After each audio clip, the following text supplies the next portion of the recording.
Hey, good morning, y'all. This is Paul with Youngblood Law. I wanted to address a question that I saw yesterday. So there was another lawyer, a colleague of mine. He's down in the Houston area, Robert Von Dolan.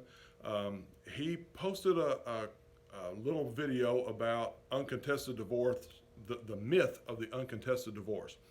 And I will chime in on that same topic today because it kind of got me to thinking.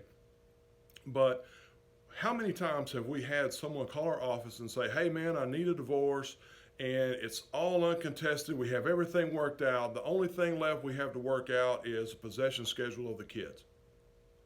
Um, all right, here's a little thing. In a divorce between two people and no kids, the divorce decree is usually like 8 to 10 pages long. The same couple that has kids, a divorce decree is almost 50 pages long. Yeah? So here's what happens there's dozens of pages about where to pick up the kids, when to drop off the kids, what holiday schedule, who picks up at school, whether it's a extended standard possession schedule, whether it's some kind of custom possession schedule, or, I mean, holy smokes.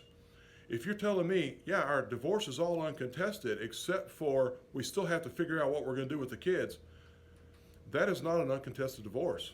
No, it's not. Okay, because if you haven't decided what to do with the kids yet, that is a huge, huge decision with a lot of small decisions built in. Likewise, you say, hey, we have an uncontested divorce, but I own a small business and we haven't really figured out how to do with that and how to split the house. That's not an uncontested divorce. Don't tell yourself that, right? If there's a dispute about how we're going to divide the house and when we're going to sell it, that is not uncontested, okay? So here at Youngblood Law, we have a very specific reason and what we actually would call an uncontested divorce. And so in that regard, I do agree with Robert Von Dolan that just because people say it's uncontested doesn't mean it is uncontested. But for us, if we prepare an order for our client in an uncontested divorce and he takes it or she takes it to the spouse, and the spouse takes it to have it reviewed by another lawyer, that's fine. Now then, the question is, does that person come back to us with a bunch of revisions and changes that they want to make that fundamentally change the agreement? If so, it's no longer uncontested. So if our proposal is rejected on major material things, the divorce just became contested. Likewise, if the other attorney goes ahead and files into the case, so the other spouse goes ahead and hires an attorney after all, that attorney comes in and files into the case and files a counter petition, no longer uncontested. So there's a lot of folks out there who want an uncontested divorce because look, it saves money, it saves heartache, it's a lot less toxic, it's a lot easier and faster. We can get your divorce done in 60 days. We all love that idea.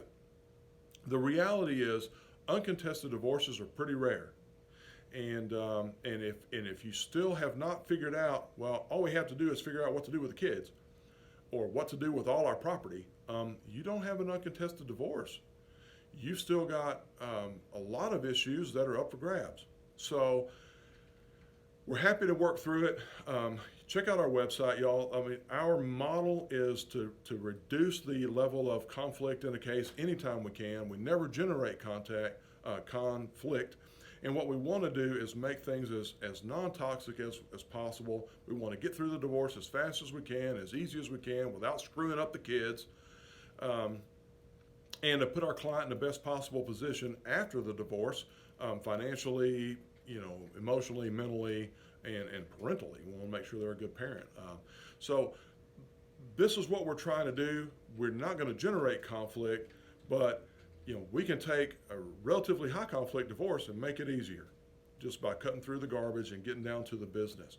And that's the way we like to do it. And so, if you're facing a divorce and you're looking for information and you want to keep the conflict low, some lawyers are more invested in reducing conflict than others. So give us a call, 817-601-5345, or check us out on the web at divorceinnovation.com. It's a new year. There's a lot of people making new changes, so we always recommend before you move on to your next, make sure this spouse is your ex. Thanks so much. We'll talk to you soon. Bye-bye.